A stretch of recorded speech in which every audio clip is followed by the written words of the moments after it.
Had to undo that. Well.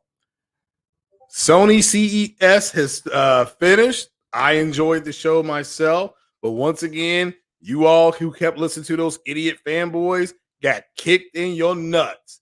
Join me here now as we talk to the king of VR, Lincoln Klay, after this short intro.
Check the mic and make sure it sound right, boys.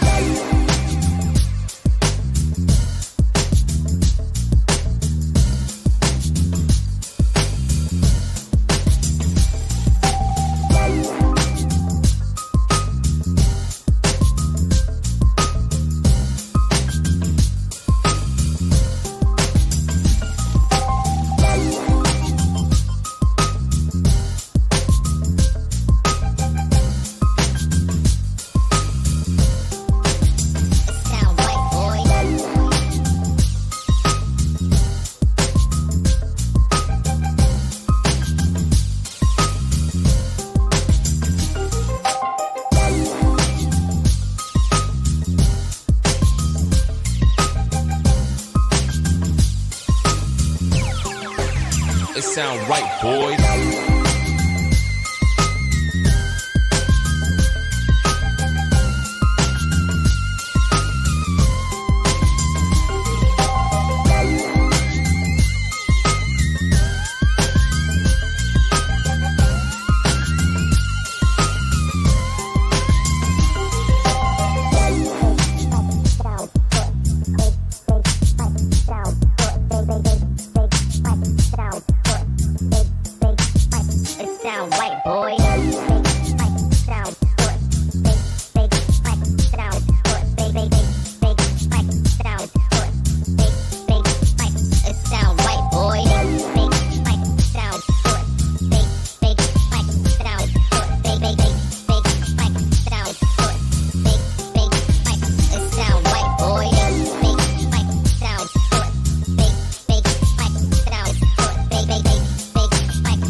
sound right, boy.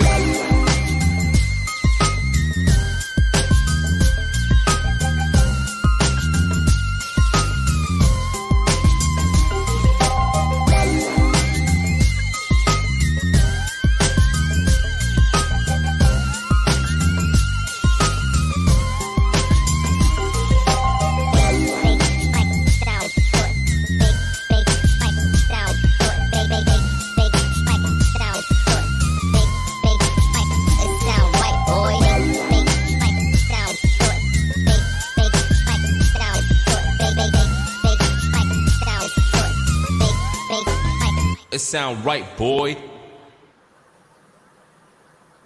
All righty. Welcome to the show. Shout out to everybody that's listening now live and will be listening later. We are going to I got a special guest here, my man Lincoln Klay, all the way from Michigan, the king of VR himself. Wanted to definitely get his take on what we saw. And Lincoln, go ahead and shout out to the fans what you be doing nowadays with the king of VR in the house. All right, what is good, everybody? It is the Godfather of VR, the ageless one of the man, Lincoln Klay, and we are live with Craig. Thank you so much for having me on as a guest. This is a long time coming. Yeah. For those of you who follow me, you know, I got started on YouTube about 4 years ago. Shout out to King Thrash. He's the one that got me off the ground. And a lot of people helped me along the way on this journey. Craig, Sick Humor, Porter Rock, Foxy Games UK. So many people have come on the Lincoln show when I first got started and helped me get to where I'm at right now. And then my VR constituents, Gamertag VR, Ham VR, they helped me along this journey too. And when I first came to YouTube, I kind of started out in the console war stuff, but after I saw how delusional some people were, and I developed a love for VR, I started to transition over that way. And so I went full VR. And over time, that integrated with my love for sim racing. So now I have transitioned all the way into a VR sim racer now. So my main channel is based mostly on VR sim racing, but I still have a couple of other channels too. The Godfather of VR, where I stream anything VR. And I have a Twitch channel as well. But the other two channels, I haven't been that active on those channels because I work so much, 6 days a week, 10 hours a day. And then, you know, sim racing in the quest to be better, it's just never ending. You know, you always practicing, always trying to get faster. So because of that, you know, my other channels have kind of felt the sting. You know what I mean? Yeah, you gotta. I understand. Yeah. Now, are you still driving for and with J Dub's team?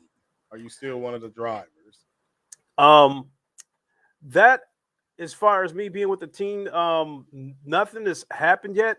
And I'd imagine be that probably because you know, shortly after J Dub brought me onto the team, you know, there was some family issues that he was having, and I think he was having some issues with his father, so he had to tend to those family matters. Understood. And, Understood. Yes, understood. yeah, so I'd imagine what's going on with him right now is probably going to affect him until such a time. So, but you know, once he's ready to get this thing in motion, we will definitely get moving. But we, you know, I still talk to him, you know, from time to time. We still talk racing. He knows I'm all in on this, especially with the amount of money that I spent investing into sim wrestling. So he, you know, and so when we finally get it in motion, I'll definitely be looking forward to it because I'm definitely a much better driver, much faster now than I was then when he first talked to me about it. Yeah, I've been seeing you going around the track. I'm like, man, I know the other day you were like in last place. I was like, man, you need to use a mass relay from Mass Effect to get up to the front of that track. You know, with sim racing, a number of things can put you in last place, and one of the things that can put you in last place is getting into the race late and not having a chance to qualify. And depending on what kind of race you're in, that could be a task because you got to fight through all these other racers to get to the front.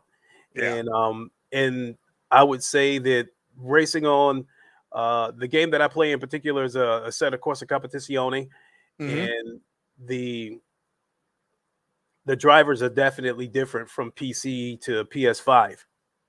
Right. Understood. I know. I understand. Which brings me to this. Now, we'll talk about the show here. We'll acknowledge the people that are over here in the chat. We got a few. I know there's a lot of the fanboys right now that are really soaking in, they got kicked in their nuts because they literally thought that the CES was going to be a gaming showcase, and that's not what CES is. So I wanted your overall opinion. What did you think? Have you been watching any other CES shows from NVIDIA to Asus or Samsung or anybody? Were you able to watch any of them? And overall, what did you think of Sony show? Just the overall show with the cars and the cameras and other announcements that we got. All right. Well, most of it I've been at work. Okay. I was able to catch a little bit of the NVIDIA part, thanks to you because I was listening in on your stream. Oh yeah, from appreciate work. that. Thanks. So big shout out to you for running that because you saved me the trouble of having to track it down on YouTube and trying to find the channel. With the GPUs, we're definitely entering an era where they're definitely having us pay premium prices. Yeah. And then with us being the consumer, we're dealing with MSRP, which is a lot higher than in the past. And then we still have to deal with scalpers on top of that. So, but despite all that, I still think NVIDIA kind of, hit AMD with a gut punch with the 4070 Ti. Yeah. Even though it costs more than what people think it should, because the 3070 Ti retail for $600, and people think that this card should retail for no more than $700. Yeah. I guess one of the reasons why I don't really say that much about it is because if this card would have retailed for $500 or $600, you would have ended up paying the $800 for it anyway, because the scalpers would have grabbed all of them. Yeah, that's a good point.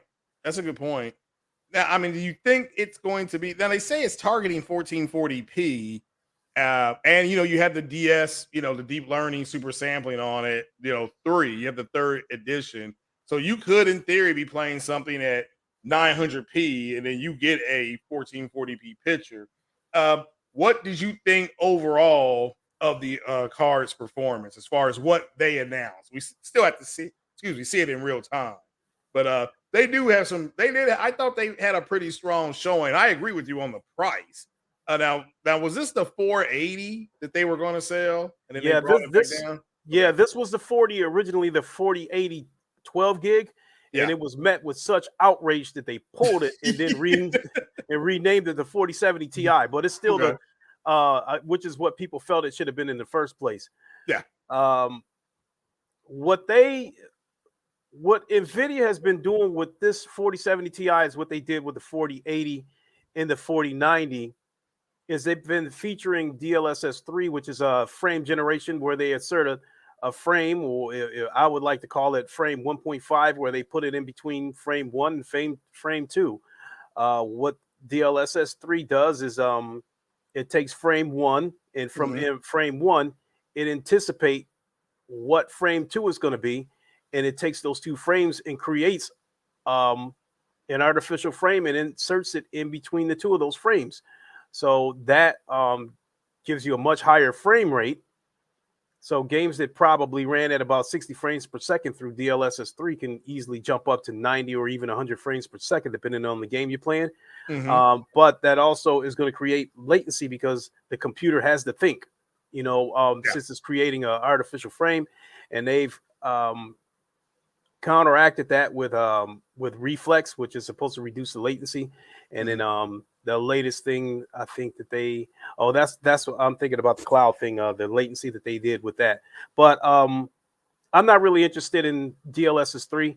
I'm more or less interested in raw rasterization, and that's why I bought my 4090, because with sim racing, I'm driving a car at 180 miles an hour.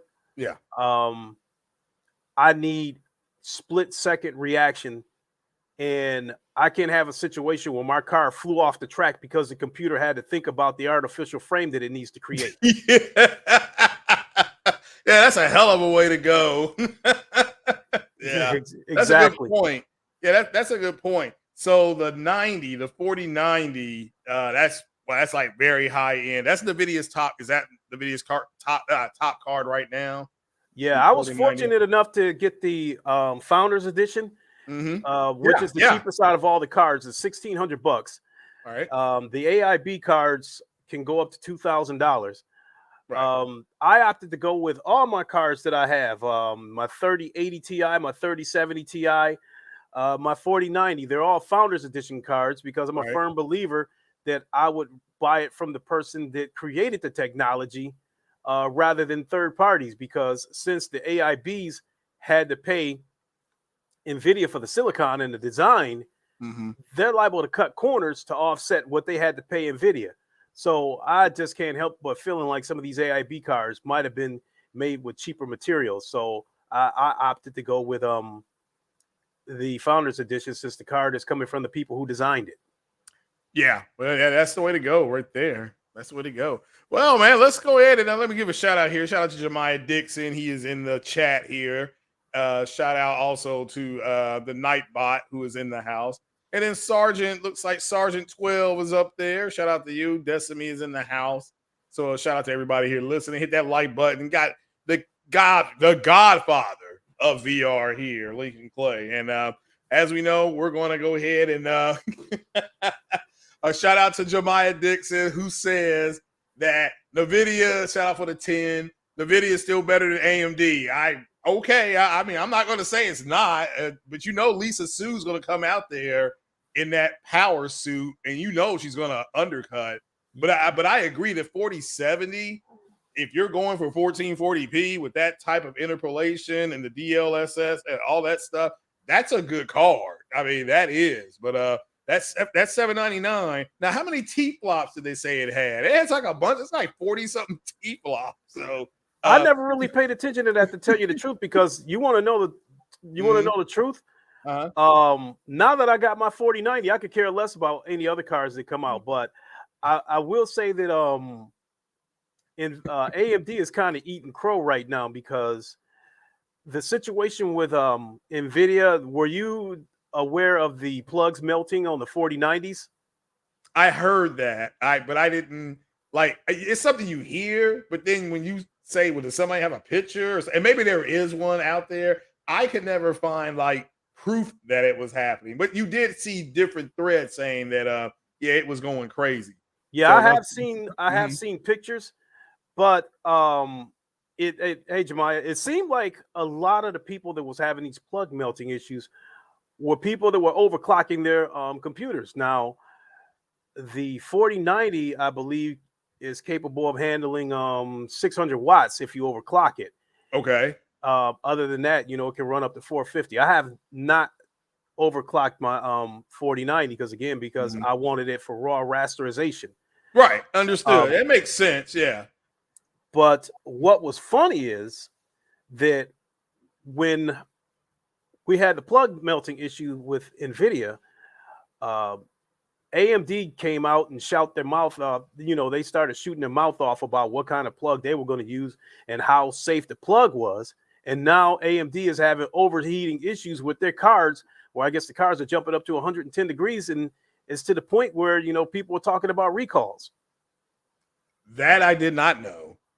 That I did not know. So wow. So yeah. I think Igor's lab. I think Igor's lab might be the person. I guess they were running tests to try to find out why these AMD cards were overheating. And I guess it's something to do with the vapor chamber. I guess something to do with if you tilt the card and mount it vertically, that I guess it locks up the vapor chamber. I'd say it does more than that. I mean, that's a problem. Now, look, there will be no AMD slander here tonight. I know you all were jealous because AMD is going to come in and say, well, we're going to sell our card for $599 and it's going to give you just as good as I need to switch to the video for DCS because I'm going to start competing in that. and I need a new CPU, and I'm gonna have to jump up and spend some cash and maybe even get a chassis and get the Hodis Warthog, which is that's gonna set me back a little bit. I may have to donate sperm in order to get that. But shout out to Jemiah for the $10 super chat. That'd go towards the CPU. Now I'm only $40 away from the CPU. Oh no, $30 away from the CPU. So shout out to Jemiah Dixon and Aqua Techie who donated. So yeah. So the Sick said he saw pictures of the PS5 melting. I did not know that. I've not had an issue with my PS5. Yeah, by the way, shout out to Sick. He just built a PC, to my knowledge. It's got a 4090. And we actually have some common parts. I think he's got an AIB 4090, but he also has a 12900K, which my computer has, and he also has the G Skill 6000 megahertz RAM DDR, I believe DDR5, which my computer has also. So you have an Intel NVIDIA build? Yeah. Okay. Yeah. Yes. So all y'all don't know, those Z's, that's the chassis, that's the motherboard, your chassis that everything is built on. So Sergeant 12 said he sticks to the NVIDIA for GPUs, but he's fine with Intel, AMD. Yeah, to me, AMD and now Intel is going to be aren't they making GPUs as well? So they're going to come in and undercut. They're going to be a little bit more expensive than AMD. Oh yeah.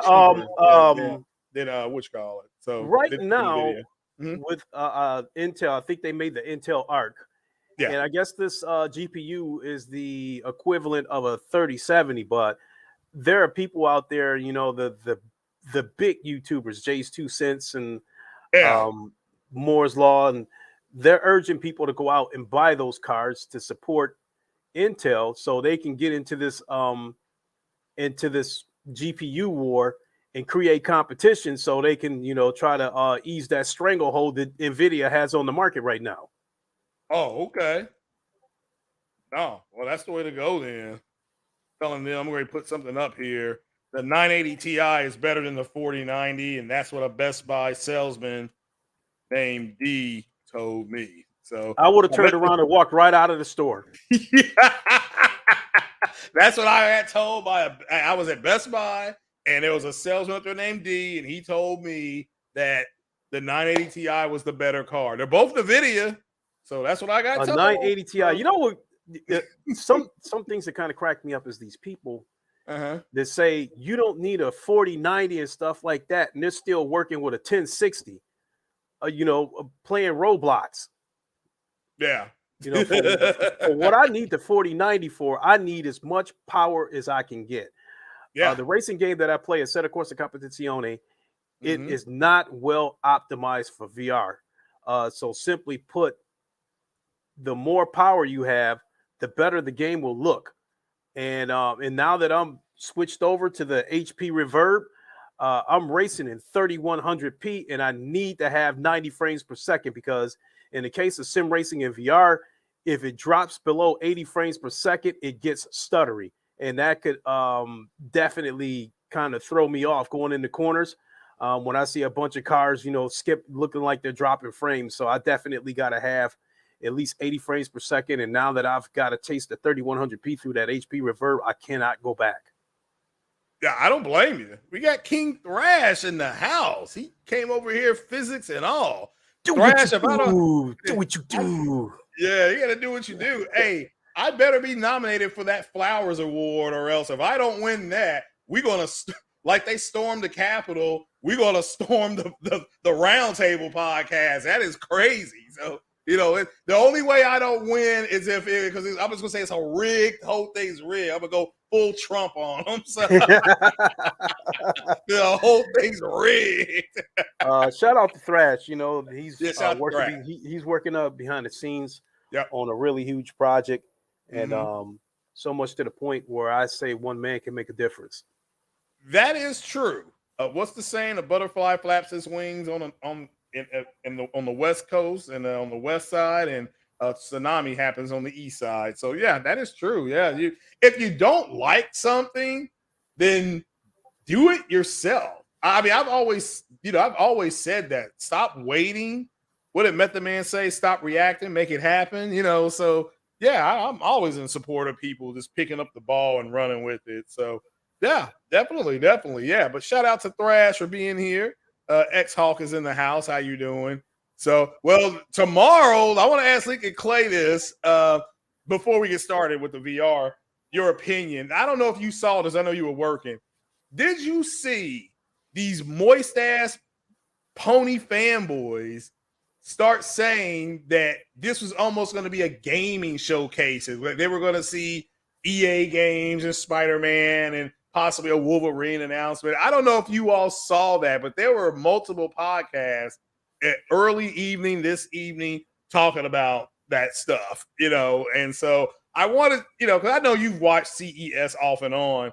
So what do you think about these fanboys that thought this was going to be a gaming showcase when Sony clearly said nothing about that? So what's your quick opinion on that? Then I'll ask you about the VR stuff here. I got everything up on the screen so people can see what exactly you're buying. Exactly. As far as the rumors going around as to what Sony was going to show, I did not hear any, people speculating about what was going to be shown. But I knew it was going to happen because one way or another, it was going to be used as console war ammunition for whatever Sony showed or lack thereof. I knew it was going to be used as ammunition. So even if I would have heard about people speculating about what was going to be shown, it would have went in one ear and out the other anyway. I think what's been happening with Sony, I think Sony in the past couple of years have try to throw people curveballs, because since Sony stopped going to E3 and started being really secretive about what they are doing, and people start speculating and start talking about rumors and yada yada yada, in some cases they've been way off, and the case in point was the VR state of play. They were talking about that we could possibly see Half-Life Alyx, Call of Duty in VR, a whole bunch of other stuff, and they were way off. Now, I do think that Sony might have had some of that stuff in the works, because Half-Life Alyx, there's no doubt in my mind at some point it will come to PSVR 2. I just think that Sony's going to wait later in the year to announce it, because you don't want to blow your whole wad on the launch.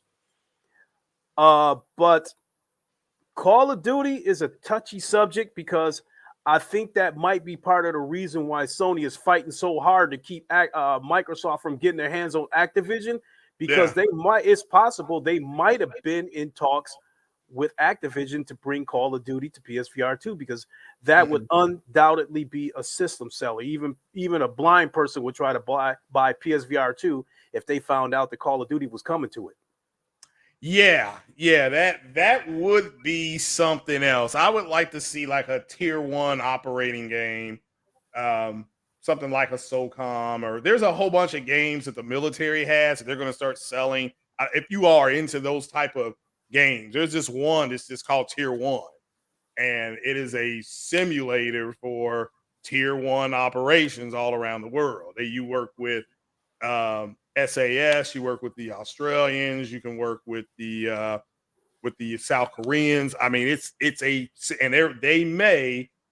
talk that they're going to try to bring some of this to the public. Not all of it, of course, is military, but you talk about making it looks real.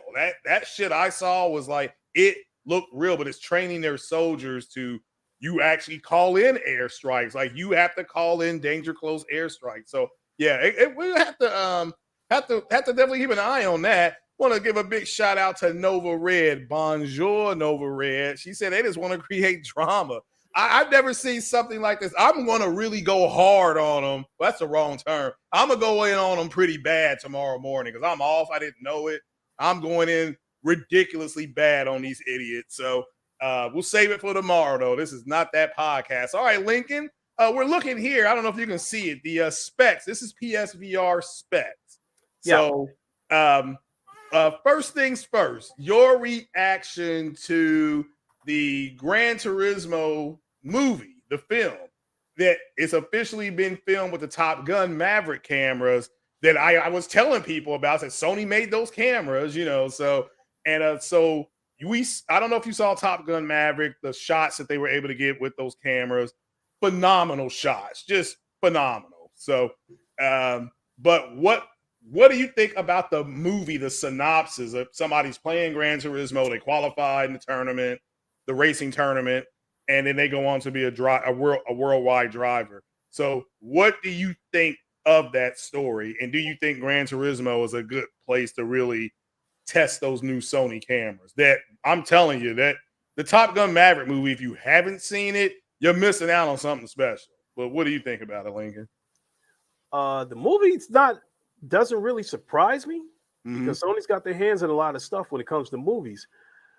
The synopsis of the movie, if it's based on someone who started out playing a video game and eventually got into real racing, yeah, I mean, it's happened a couple of times already. I've seen a documentary before where they took the top Gran Turismo drivers in the world and sent them to a racing school where they spent a couple of months, at this racing school. And then I think they competed in the race, the 24 hours of Dubai. So if this movie is being shown from a documentary standpoint, then yeah, I've seen something like that before. And it doesn't really surprise me because it looks like Sony is starting to, cast that web pretty far out, and go way beyond gaming and movies. Yeah. No, which they said they were going to do. I remember Sean Layton, and again, people in the ponies would give Sean Layton fellatio if he asked them to. But I remember he started a small company where he studied the IPs and what would transition over to being good movies, on film. So they sounded very bullish because the Uncharted movie, which I saw, I thought was just kind of okay, but it made close to $500 million. So congratulations. I didn't know it had made that much money, honestly. Yeah, can't deny something's this successful. You can argue whether it's good or not, but the money talks, and bullshit runs a marathon. So yeah, something that I will say about this Gran Turismo movie is you definitely won't be complaining about the characters in the game since in the movie, since there's really no characters in the game. Whereas like The Last of Us, people were already, giving their opinions on the person that played Joel, the person that played Ellie, how close they look to the game, that kind of stuff. And it'll probably be the same way with God of War. If the person doesn't resemble Kratos, it'll probably be a lot of criticism there. So with this Gran Turismo movie, there won't be any criticism of the players. Either you want to see it or you don't. Yeah. Again, I'm excited for the movie. Well, if you liked Ford versus Ferrari, then the Gran Turismo movie may be something you enjoy. Ford versus Ferrari was a really good pseudo documentary movie. How Ford beat Ferrari in like 38 days. Got Matt Damon in it, and it's a good movie. It's a good history lesson if you don't know why Ford and Ferrari are rivals, especially. I definitely know about that. I've seen multiple documentaries on that. Ford was slated to buy Ferrari, and Ferrari pulled out at the last second, which basically pissed Ford off. Yeah. So Henry Ford II was determined to, get back at him for it. And he planned to beat him on the biggest stage in the world, the 24 Hours of Le Mans. And when I watched the documentary, there's been several documentaries. But as many cars as Ford was sending to the 24 Hours of Le Mans, it was only a matter of time before they won it. I mean, because I think the year that they won it, where they went 1, 2, and 3, where they try to have that photo finish, I think they sent 16 cars to the race. Yeah, they did. It's almost like when Dwayne Lucas or Bob Baffert will put, 9 horses in the Derby. Well, more than likely, if 9 out of the 18. So he's got a 50% chance of coming in one of those three spots. I mean, I know a few years ago when I think Baffert lost and he had like 7 horses in there and none of them came in. Like, he looked like an idiot. But anyway, we can talk horse racing all day long, but I'm in Kentucky, right? But all right, so the big question, and I know you were waiting on this one, kind of set this one up for you here. Gran Turismo 7, PSVR launch title, their biggest IP Sony has, now going to VR. And we can look at the VR specs. So, what do you expect to be different? Like, can you explain if you're in your chassis and you got that 110 degree field of view, how that is helpful versus harmful? Would you like to see it be a wider angle than one? You think 125 maybe for sitting in your chassis, or do you think 110 is really good? And then the refresh rate, which looks like it's variable, that's why it says 90, 120. That's probably going to be a variable refresh rate. So, but first things first, what do you think about the field of view as far as for Gran Turismo? Give or take, the field of view is on par with a lot of VR headsets. You have the Oculus Quest, which I have right here.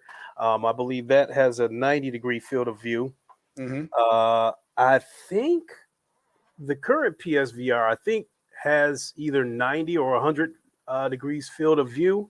Yeah. And then you have, I think you have the Valve Index, which I think has a 120-degree field of view. I'm not for certain. And then you have the Pimax, which is a huge, in terms of width, it is a huge headset that I think has 200 degrees field of view. Right. So I think that they're a little bit better than the Quest, but for the field of view, but I think they're pretty much on par with what a lot of headsets are, give or take a few degrees. In terms of what's going to be different, using my own experience as an example, the OLED is going to be one of the experiences that's different because OLED screens have deeper blacks than an LCD screen. Right. So that's definitely going to be a little bit different. And the HDR support for the headset, that's going to be different because that's I would imagine that's probably going to add a little bit more realism, being that HDR definitely separates colors and because of that they don't bleed over into each other. Yeah. So I think that's going to add a little bit to the immersion, but as far as that goes, it won't be much different than what I'm experiencing now. Not to go off the tracks a little bit, but my biggest excitement for PSVR 2 is more so that premium games are going to come back to VR. Sony got the ball rolling with VR. Yeah. And they definitely made it a little more mainstream. Right. And then once the Oculus Quest took over and became the headset, developers started shifting their focus over there, and we started seeing a lot of rinky-dink games. And some of the games that I saw back when PSVR was in stride, there was a lot of premium games on VR because there was a lot better games on PC than it was PSVR because the tech, the PCs are much more stronger than the PS4. Yeah. So there was a lot of good premium games back then. But again, once the Quest took over, we started seeing these rinky-dink games with PS1 graphics, Roblox graphics, Minecraft graphics, so much to the point where some developers were even being lazy that when they develop a game for the Quest and port it straight over to PC, you see absolutely no difference between the two. With PlayStation VR, once it's in full swing, premium VR is going to come back to PC as well, because with the power of the PS5, in my opinion, it has the power of a mid-range PC. So whenever developers develop a game for the PSVR 2, they can easily port it over to PC or vice versa. And with the controllers having thumbsticks, the controllers are status quo for today's VR. So there won't be any limitations. And that's part of the reason why there was way more games on PC VR than PSVR, because the Move controllers did not have thumbsticks. And that was the real big issue for controller inputs. So bottom line is quality games are going to come back to PSVR to PC VR. So a couple of years from now, it won't matter where I decide to play a VR game, whether it's PlayStation VR 2 or whether it's on my PC. It's pretty much going to look the same. Yeah, now I want everybody to really take a look at the PSVR and then look at your Oculus. Can you hold up your Oculus headset again? Sure. I mean, look, they pretty much just copied it. You know, that's which is fine because there's the wires. I mean, I remember I was telling Lincoln Klay a couple years ago about PSVR 2. You were not going to have the wires. That was the big deal breaker because that breaks. It's good to have something rub it against you when you're in VR, but because your brain thinks what it's looking at is real, you're going to produce the chemicals. You're like, unless you do something, step on, do something with your legs or stomp on the ground. You have to do something to kind of reset it. But yeah, what Sony did do, and it's obvious, is that they looked at the Oculus and said, we just have to make this. We have to make ours smaller, a little more compact. It's going to be lighter, obviously. You don't see the big plug-in on the side like with PSVR 1. So this is a major upgrade on the tech spot. So you said you have it pre-ordered, right? You're going to get it. So are you going to do an unboxing when you get it? Kind of maybe do a comparison with Oculus? Yeah, I'll definitely do a live unboxing. And then depending on, time permitting, I'll go live. More than likely stream a little bit of a Horizon Call of the Mountain and GT7. But I do want to say that, and this is not to try to rain on the PSVR a little bit. No, you're fine. A lot of the stuff with the PSVR, the technology is basically on par with what we already have. Right. It's just that because it's on par with what we already have, there won't be any more limitations where if I see a game on PSVR, the only thing stopping it coming from PC is whether Sony paid for the exclusivity or not. Right. And then vice versa. If there's a game on PC, there's no reason why it can't come to PSVR too, unless something is stopping the developers from porting it over there. Whereas a game like Half-Life Alyx, I knew there was no way a game like that was going to come to PSVR because the console's just not strong enough to handle it. And then you got the issues with the Move controllers. So true. So now I think with PSVR 2 relative to PC VR, the only limitations are going to be legalities. Yeah.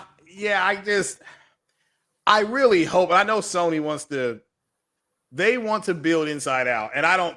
Yeah, Gran Turismo is perfect. I mean, that's 80, 87 to 90 million, games sold overall in that series. So that makes sense for it to be there, but they got to get some kind of flight simulator game, ultimately, whether they get Elite Dangerous or they strike up some kind of deal to get Star Citizen or X-Plane. I know those are outside groups, so that they won't start there.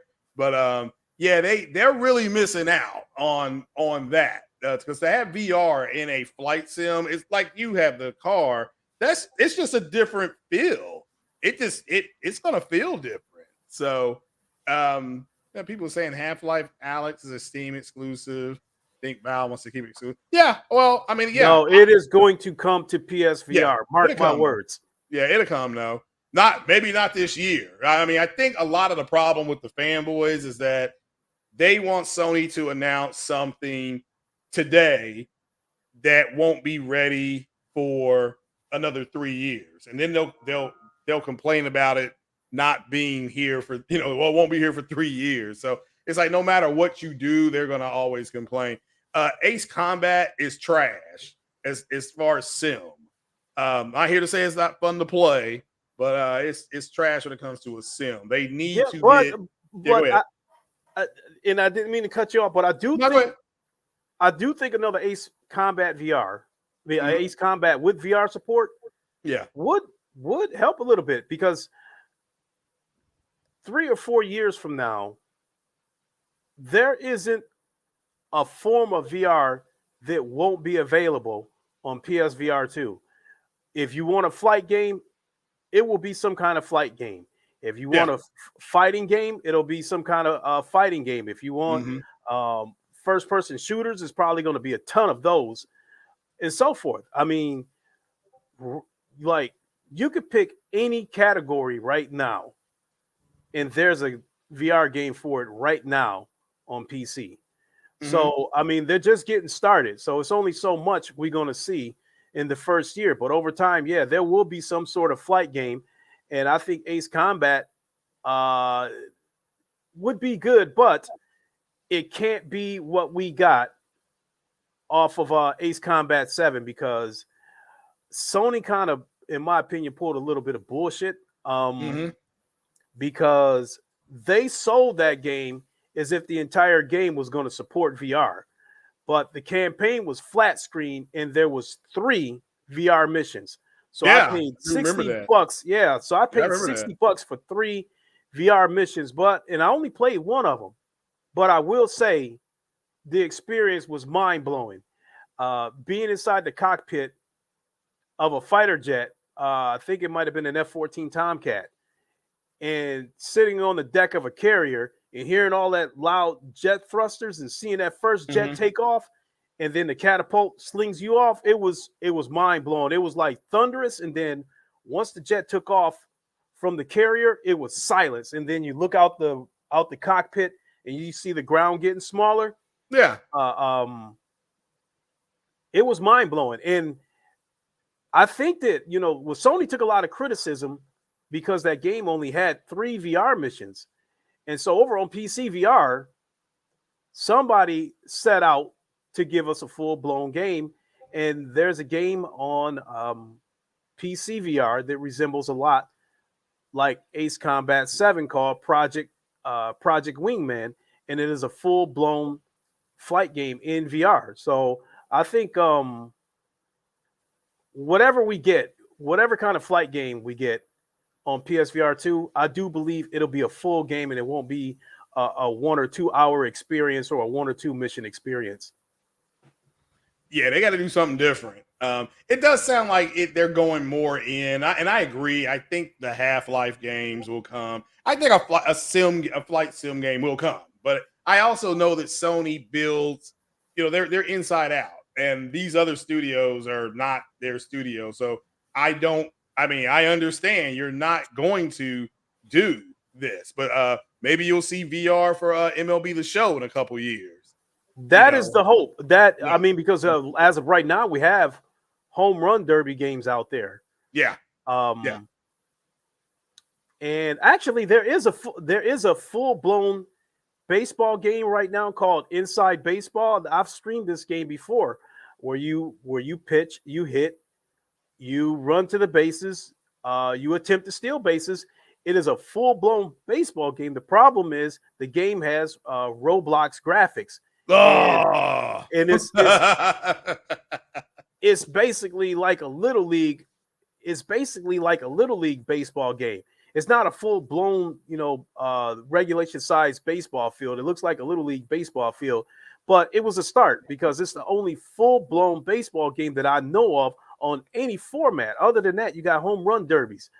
I will say that the only way that I think MLB The Show could come to fruition in VR, if the rumors are true that when it comes to these hybrid games that's coming to PlayStation VR, there was a rumor that you would have the option to download one part of the game or the other or the entire game. If you only want to play the VR part of the game, you have the option of downloading just the VR part or the flat screen part. So if that is to be true, then I do think that MLB The Show could happen down the line in VR. Yeah, I remember Sony was saying that if you had some games that had an online and had like a campaign, you could just download one of the two. I still haven't seen that happen yet. But all right, in closing, the metaverse thing. First thing, the car. Then when Epic came out there and was showing people the city they built for the Matrix, and then they showed you what that was really for, so they could actually map and drive your car. Were you impressed by? I know you're up there, and in the Motor City. So, were you impressed with the car technology and the AI, and where the possibility of the AI? Do you track AI at all? I mean, I do. I have AI stock, and that robot dog was cool. So I think it's going to be impressive, but the way they presented it put me to sleep. yeah, okay, yeah, that's fair. Because they didn't really give us the nuts and bolts of what these cars are going to be able to do, other than that advertisement inside the grill. That's true. That's All true. they just kept saying is that Qualcomm and Epic and yada yada yada is coming together to move, mobility forward and stuff like that. I mean, that car they showed us that they brought out on the stage, I don't get what the point of bringing that car out there if you're not going to tell us specifically what the car can do. Yeah, that's true. It looked like it could probably drive itself. That is my assumption, because it seems like that's where they were getting at. Yeah, that's what it seemed like they were saying. It seems to me like they're getting at saying that basically you're gonna be able to jack off inside your car while it's taking you where you got to go. You want to play video games, talk on a phone, surf Facebook, whatever you want to do. The car will take you there. But it also raises some interesting questions, because if we're moving into this new age of cars, self-driving, what happens when you're drunk? Will the car still take you home, being that it's self-driving?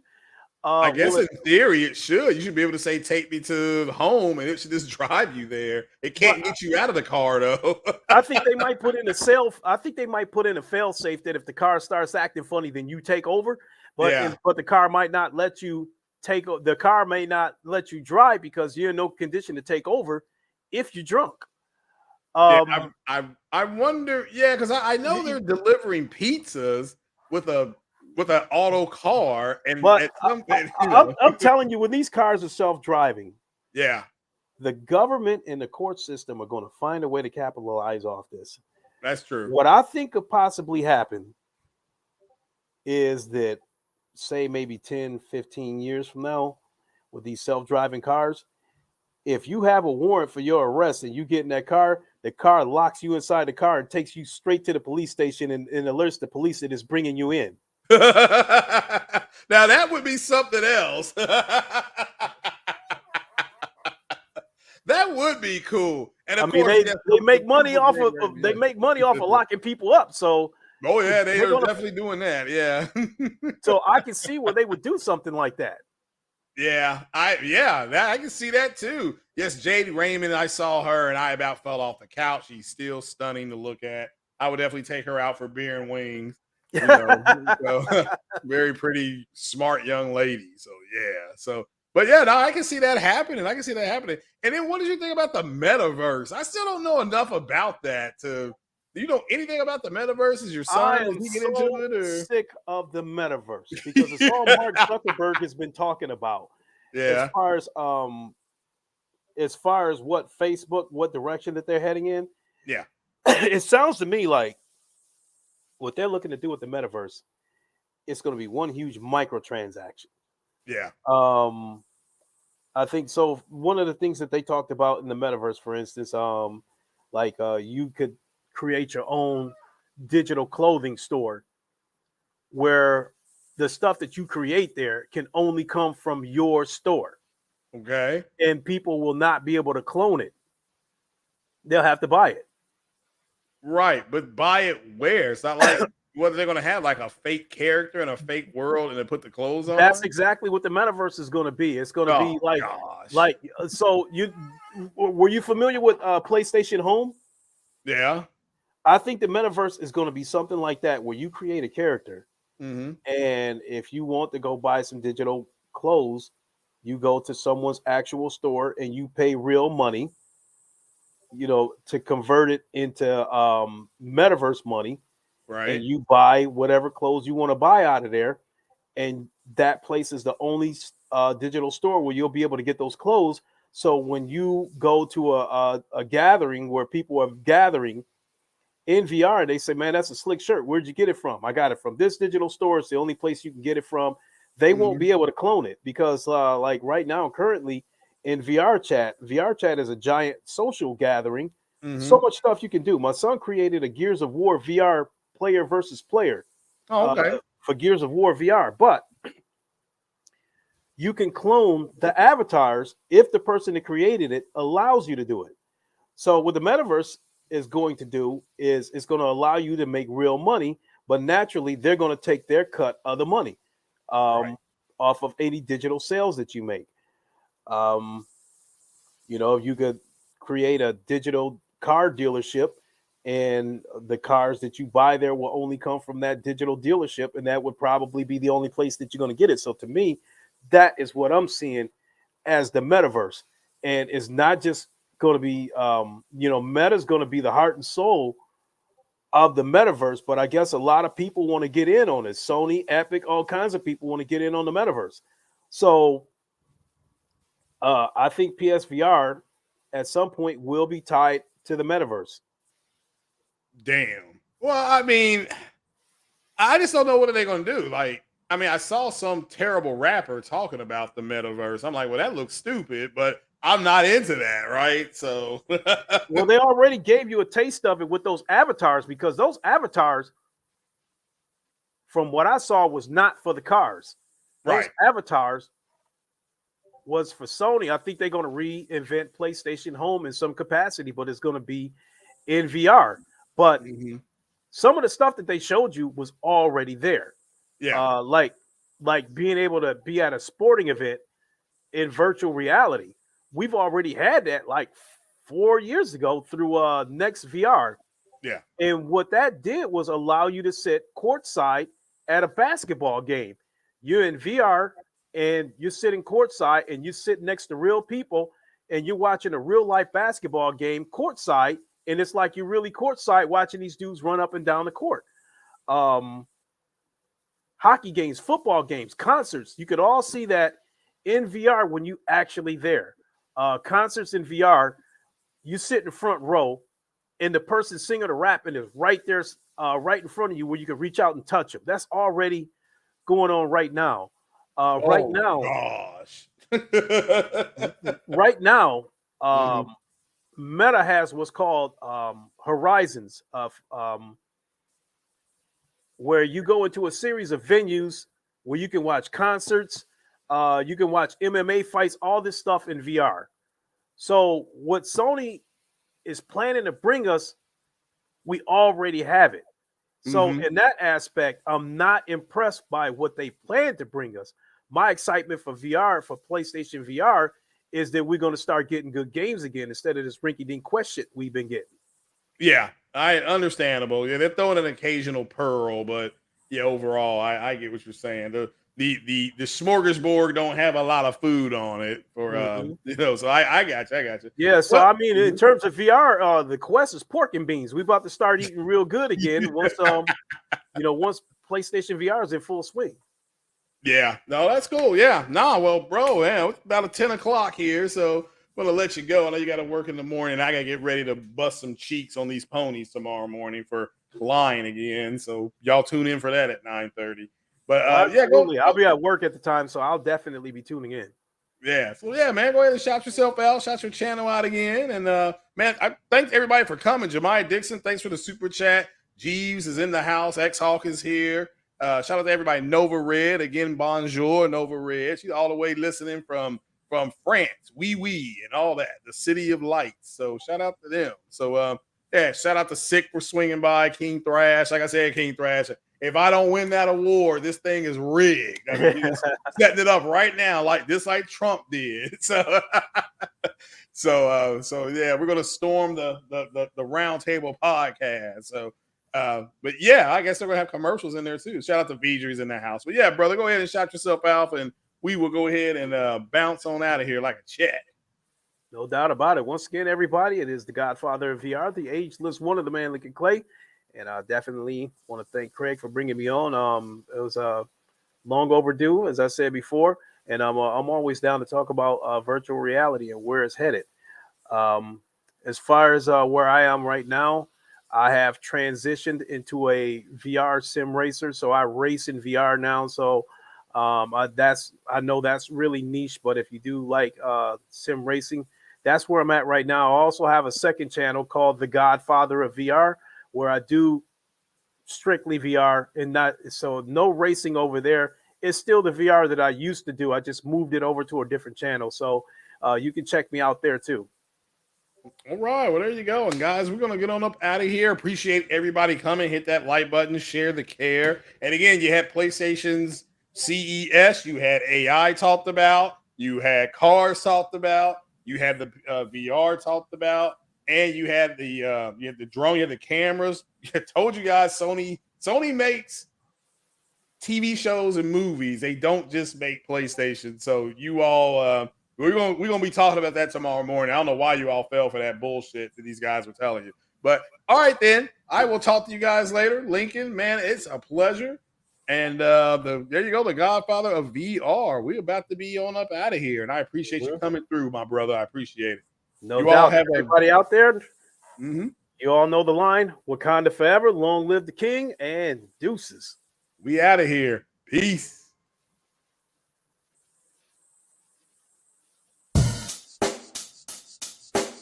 Check the mic and make sure it sound right, boys.